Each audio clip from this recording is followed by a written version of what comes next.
Hello student, मैं एकता सिंह आप सभी का ज्ञान चैतन्य चैनल में बहुत बहुत स्वागत करती हूँ। आज के इस टॉपिक में भारतीय राष्ट्रीय कांग्रेस की स्थापना, कार्य प्रणाली एवं महत्वपूर्ण अधिवेशन। तो आप या तो क्वेश्चन आंसर उसको पढ़ लीजिए पूरा, या फिर टॉपिक पढ़ लीजिए, या टॉपिक पढ़ने के बाद यहाँ पर क्वेश्चन आंसर सॉल्व कर लीजिए। तो दोनों बात एक ही हो जाती है, आपका एक टॉपिक जो है बिल्कुल क्लियर हो जाता है। तो शुरू करते हैं आज के क्वेश्चन को। सबसे पहला क्वेश्चन कह रहा है कि इंडियन नेशनल कांग्रेस किसके द्वारा स्थापित की गई थी?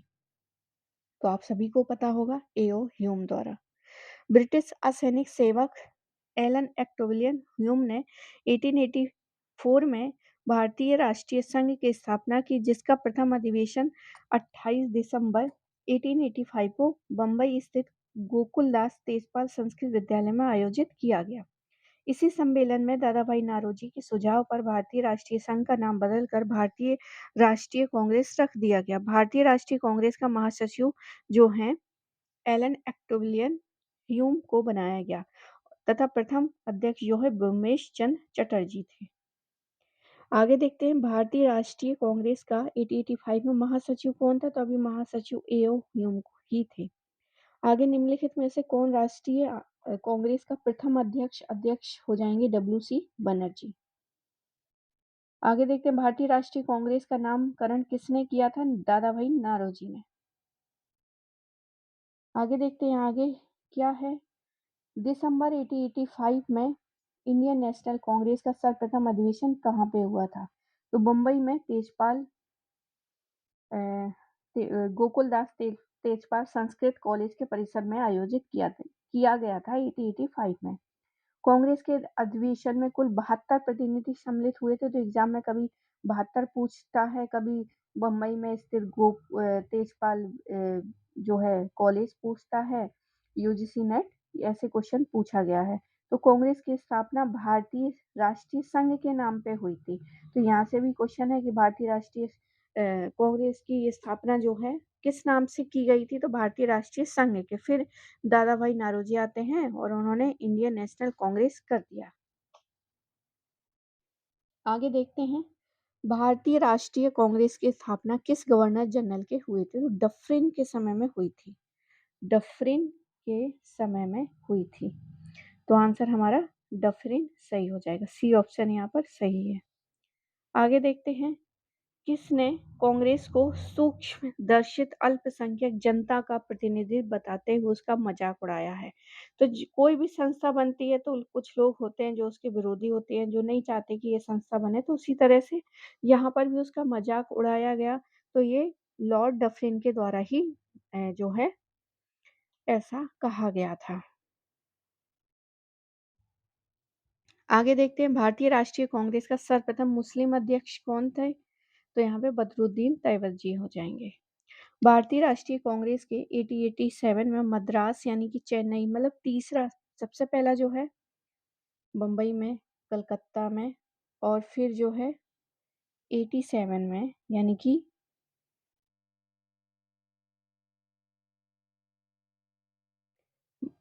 87 में कहाँ पर किया गया? मद्रास चेन्नई में तीसरा अधिवेशन संपन्न हुआ। वहां पर किसको रखा गया?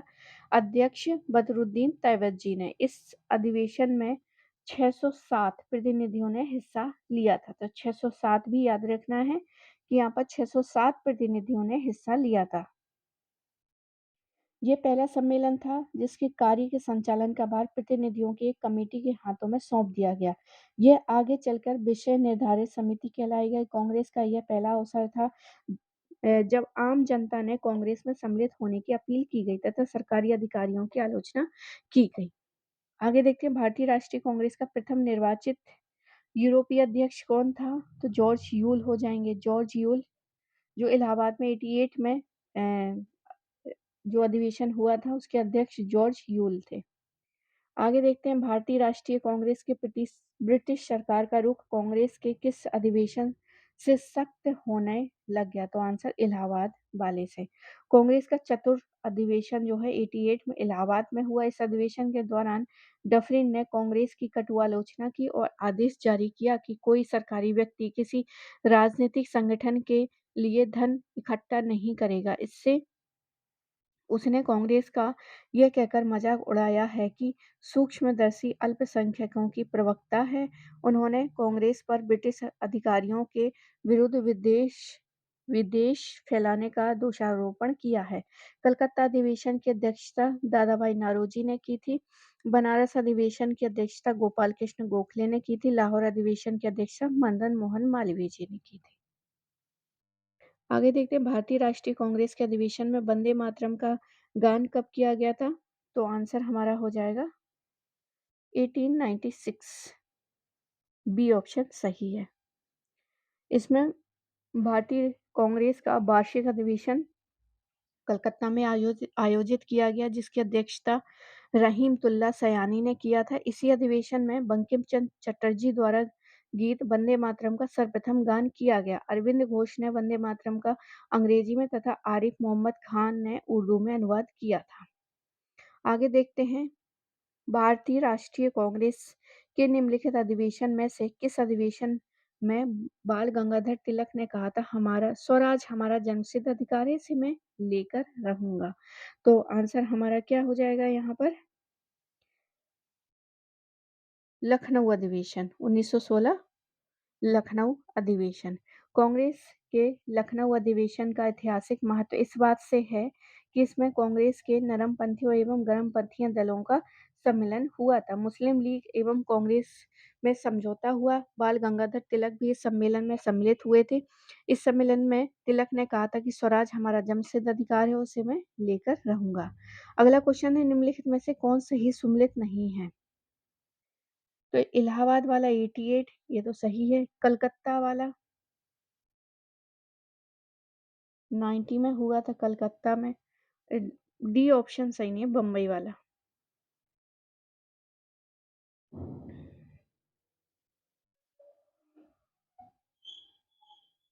तो यहाँ पर देखते हैं हर साल जो है लगभग लगभग कांग्रेस के अधिवेशन हुए। सबसे पहला बम्बई में हुआ था, डब्ल्यू सी बनर्जी इसके अध्यक्ष थे। 1885 से अगला जो है 6 में हुआ था कलकत्ता में। फिर तीसरा हुआ था मद्रास में, बदरुद्दीन तैयबत जी। तो सबसे पहले डब्ल्यू सी बनर्जी हो गए, फिर हो गए दादा भाई नौरोजी, बदरुद्दीन तैयबत जी मद्रास वाले में। 88 जो है इलाहाबाद जॉर्ज यूल थे। 1889 में बम्बई विलियम बेडनबर्ग हो गए, विलियम बेडनबर्ग हो गए। और फिर 90 में कलकत्ता हो गए फिरोज शाह मेहता। नागपुर 91 में आनंद चार्लू। और 1892 में इलाहाबाद डब्ल्यू सी बनर्जी हो गए। और 93 में लाहौर दादा भाई नौरोजी। और 94 मद्रास एल्फ्रेड बेव हो गए। अब यहाँ पर कांग्रेस अध्यक्ष हैं और स्थल हैं।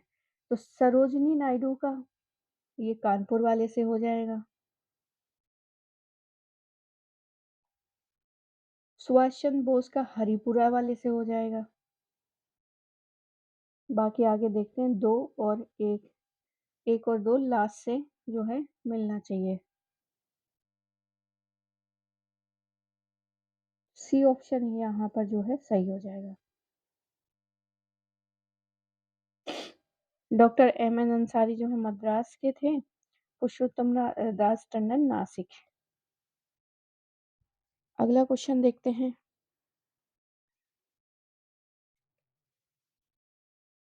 सरोजनी नायडू, और फिर से मिलान करना है। सरोजनी नायडू का कानपुर हो जाएगा। तो बी का तीसरा, दो जगह दिया गया है, बी का तीसरा। बाकी देखते हैं।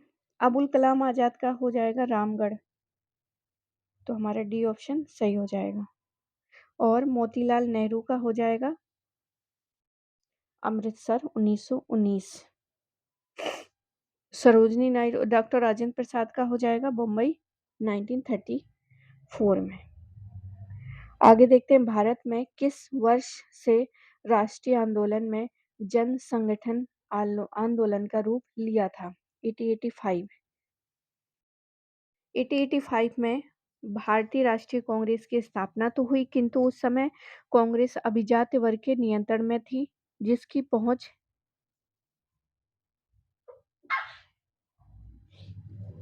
जिसकी पहुंच जनता से बहुत कम थी। भारतीय राष्ट्रीय कांग्रेस के गांधीवादी चरण में खासकर 1919 ईस्वी और उसके बाद जो है कांग्रेस ने एक जन संगठित आंदोलन ले लिया। आगे देखते हैं भारतीय राष्ट्रीय कांग्रेस की प्रथम महिला अध्यक्ष। तो एनी बेसेंट हो जाएंगे। अगर भारतीय पूछता तो फिर सरोजनी नायडू हो जाएंगे। यहाँ पर वही व्याख्या है। आगे देखते हैं। बाकी यहाँ पर कुछ इम्पोर्टेंट है, जैसे कि 1925 कानपुर में जब सरोजनी नायडू अध्यक्ष बनती है, तब उन्होंने कहा था कि हिंदी को जो है राष्ट्रभाषा के रूप में इस्तेमाल करना चाहिए। आगे देखते हैं, निम्नलिखित में से किस अधिवेशन के लिए कांग्रेस ने पहली बार महिला को अध्यक्ष चुना था?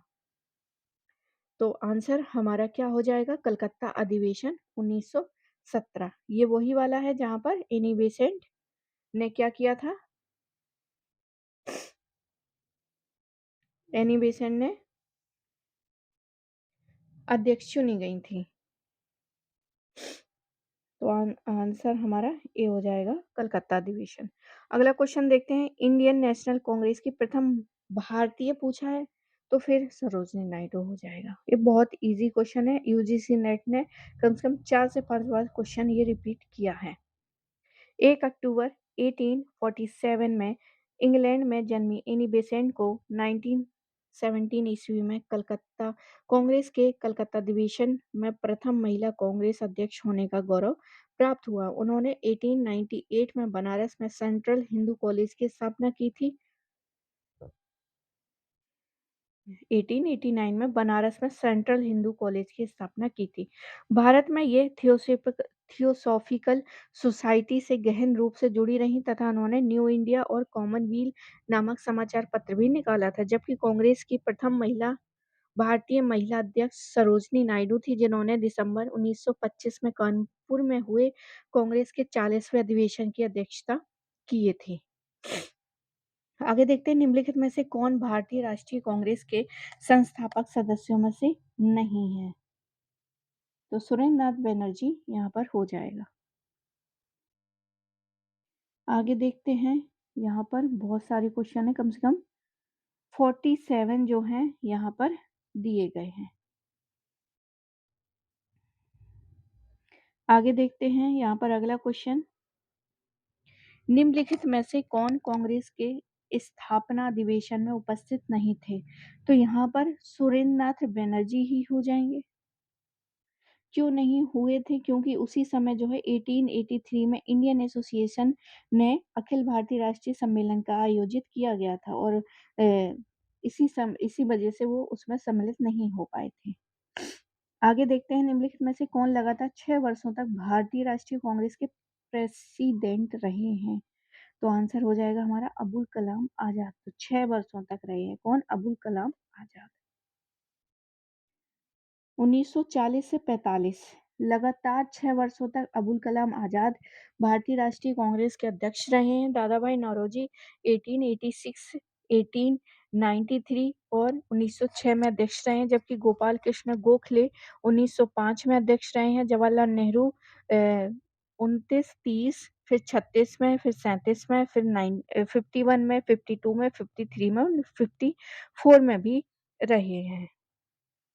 इसलिए सर्वाधिक अगर पूछा जाए कौन रहे हैं, तो जवाहरलाल नेहरू जी, और 6 वर्षों का पूछा जाए तो अबुल कलाम आजाद हो जाएंगे। अगला क्वेश्चन है, इंडियन नेशनल लिबरल फेडरेशन की स्थापना निम्नलिखित में से किसने की थी?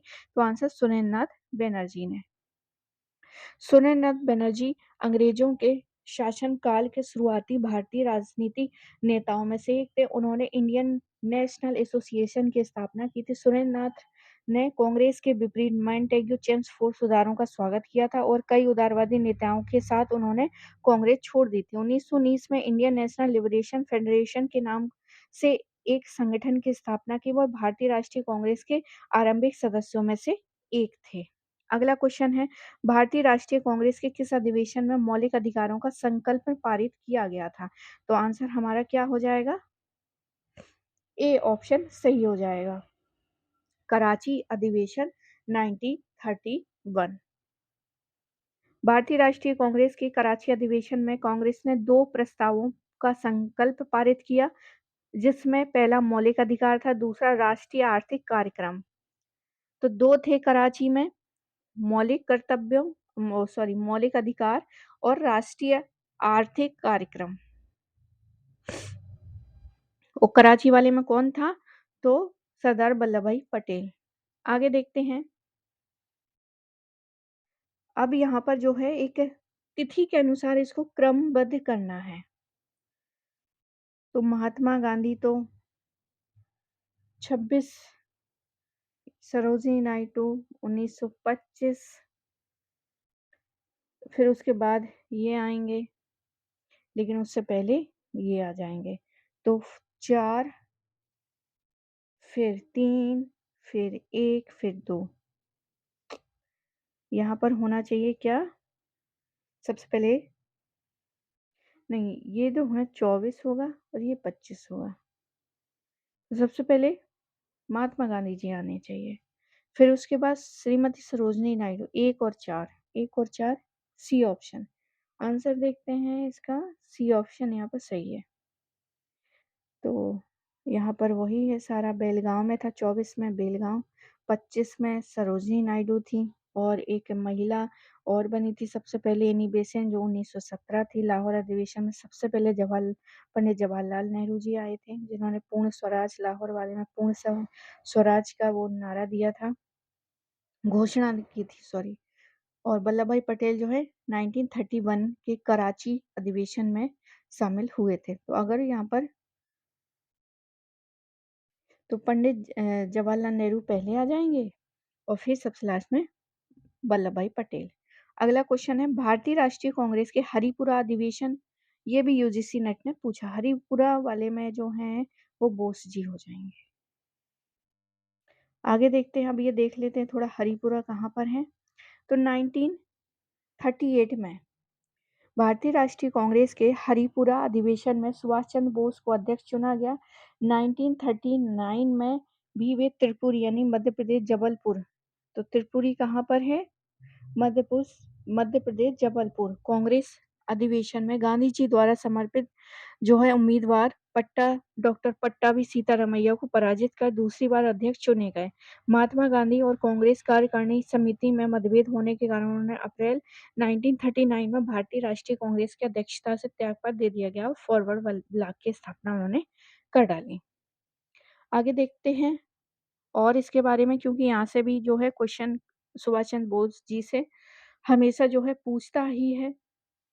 तो इनके त्याग पत्र के पश्चात डॉक्टर राजेंद्र प्रसाद को कांग्रेस अध्यक्ष चुना गया और जनवरी 1941 में ये भारत से पलायन कर बर्लिन और जर्मनी पहुंच गए। 41 में पहुंच गए बर्लिन और फिर वहां से मुलाकात करते हुए वापस आते हैं। 2 जुलाई 1943 में सिंगापुर आए, वहां उन्होंने आजाद हिंद फौज की कमान सौंपी थी। आगे देखते हैं, हरिपुरा जहां भारतीय राष्ट्रीय कांग्रेस का अधिवेशन हुआ था वो कहाँ पर है? तो मध्य प्रदेश में है। ओहो, ये तो गुजरात बता रहा है। यहाँ पर हमने इसके ऊपर जो देखा था वो देखा था कि ये जो है हरिपुरा, ये मध्य प्रदेश में है। ओके, यहाँ पर जो त्रिपुरी जो थे 39 में भी वे त्रिपुरी कांग्रेस अधिवेशन में गांधी जी द्वारा, ये अलग है और हरिपुरा जो है गुजरात में है। ठीक है, तो यहाँ पर आंसर जो है गुजरात हो जाएगा। हरिपुरा पूछा है तो गुजरात, त्रिपुरी पूछता तो मध्य प्रदेश होता। आगे है, सुभाष चंद्र बोस के त्याग के बाद भारतीय राष्ट्रीय कांग्रेस का अध्यक्ष कौन बना था? तो आंसर हो जाएगा राजेंद्र प्रसाद। राजेंद्र प्रसाद। आगे है, सुभाष चंद्र बोस पट्टाभी सीतारमैया को पराजित करके भारतीय राष्ट्रीय कांग्रेस के अध्यक्ष हुए थे। तो आंसर 39 में, 39 में 1839 में हरिपुरा कांग्रेस के अधिवेशन में निम्नलिखित में से किसने सुभाष चंद्र बोस को अध्यक्ष के रूप में नामित किया था? तो आंसर डॉक्टर राजेंद्र प्रसाद जी ने। 1938 में हरिपुरा कांग्रेस अधिवेशन में समाजवादियों का पक्ष भारी होने के कारण सुभाष चंद्र बोस एक मत से अध्यक्ष चुने गए। उनके नाम का प्रस्ताव जो है डॉक्टर राजेंद्र प्रसाद ने रखा था। अगला क्वेश्चन है, निम्नलिखित में से भारतीय राष्ट्रीय कांग्रेस के किस अधिवेशन में महात्मा गांधी जी ने कहा था कि गांधी मर सकता है परंतु गांधीवाद नहीं? तो यही कराची अधिवेशन था 1931 में।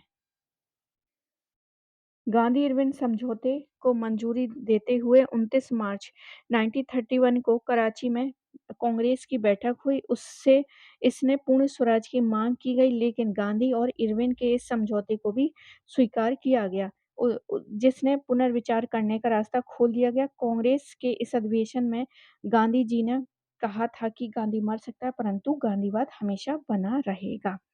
अगला क्वेश्चन देखते हैं, भारतीय राष्ट्रीय कांग्रेस के निम्नलिखित अधिवेशन में से किसकी अध्यक्षता सी विजय राघव चेरियार ने की थी? तो आंसर क्या हो जाएगा? नागपुर अधिवेशन 1920। भारतीय राष्ट्रीय कांग्रेस के नागपुर अधिवेशन 1920 की अध्यक्षता सी विजय राघव चेरिया ने की थी। लखनऊ अधिवेशन की अध्यक्षता जो है 1916 अंबिका चरण मजूमदार ने की थी और 1922 के गया अधिवेशन की अध्यक्षता देश बंधु चित्तरंजन दास ने किया था। आगे देखते हैं, भारतीय राष्ट्रीय कांग्रेस का अंतिम अधिवेशन जिसमें बाल गंगाधर तिलक ने भाग लिया था, तो 16 वाला हो जाएगा। 16, अच्छा भाग लिया था 1919 वाला। बाल गंगाधर तिलक ने 1919 में अमृतसर अधिवेशन में के बाद किसी भारतीय राष्ट्रीय आंदोलन अधिवेशन में भाग नहीं लिया। तिलक की मृत्यु 1920 में हो गई थी तथा कांग्रेस के कलकत्ता अधिवेशन 1917 की अध्यक्षता श्रीमती एनी बेसेंट ने की, जो प्रथम महिला अध्यक्ष विदेशी थी। कांग्रेस के 1907 सूरत अधिवेशन की अध्यक्षता डॉक्टर राम बिहारी घोष ने की थी। इसमें ही कांग्रेस का प्रथम विभाजन हुआ था और कांग्रेस ने कलकत्ता अधिवेशन 1906 के अधिवेशन की अध्यक्षता दादा भाई नौरोजी ने किया था और फिर स्वराज की पहली बार जो है उल्लेख किया गया था 1906 में। आगे देखते हैं, भारतीय राष्ट्रीय कांग्रेस का एकमात्र अधिवेशन जिसमें महात्मा गांधी द्वारा संबोधित किया गया था, तो ये हो जाएगा बेलगाम। ये हुआ था 1924 में। 1924 में संपन्न हुआ था। आगे देखते हैं, भारतीय राष्ट्रीय कांग्रेस ने अपने किस अधिवेशन में भारत सरकार अधिनियम 1935 को अस्वीकार कर दिया था? तो आंसर हमारा क्या हो जाएगा? फैजपुर अधिवेशन। फैजपुर अधिवेशन को क्या कर दिया था? भारत सरकार अधिनियम 1935 का आधार जो है साइमन कमीशन यानी 1930 की रिपोर्ट थी। इस अधिनियम को भारतीय राष्ट्रीय कांग्रेस ने लखनऊ अधिवेशन 1936 में जवाहरलाल नेहरू की अध्यक्षता में स्वीकार कर लिया गया। कांग्रेस ने इसकी जगह संविधान निर्माण समिति के गठन की मांग रखी, जिसका चुनाव वयस्क मताधिकार आधार हो और फिर वह स्वतंत्र भारत का संविधान बनाए। अगला क्वेश्चन देखते हैं, भारतीय राष्ट्रीय कांग्रेस के 1946 में मेरठ में आयोजित अधिवेशन की अध्यक्षता किसने की थी? तो आंसर हो जाएगा जेबी कृपलानी। भारतीय राष्ट्रीय कांग्रेस का 54वां अधिवेशन नवंबर 1946 में मेरठ में संपन्न हुआ था।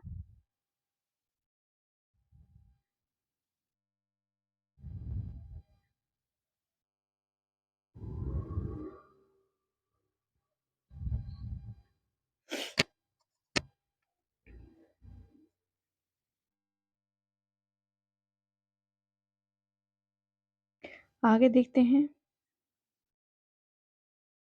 राष्ट्रीय कांग्रेस के 1946 में मेरठ में आयोजित अधिवेशन की अध्यक्षता किसने की थी? तो जेबी कृपलानी ने की थी और स्वतंत्रता प्राप्ति के समय में भी कांग्रेस के अध्यक्ष ही रहे हैं जेपी कृपलानी। अगला क्वेश्चन है, भारतीय राष्ट्रीय कांग्रेस के निम्नलिखित में से किस अधिवेशन में समाजवादी पद्धति का लक्ष्य अपनाया गया था? तो आंसर हो जाएगा आवाणी अधिवेशन।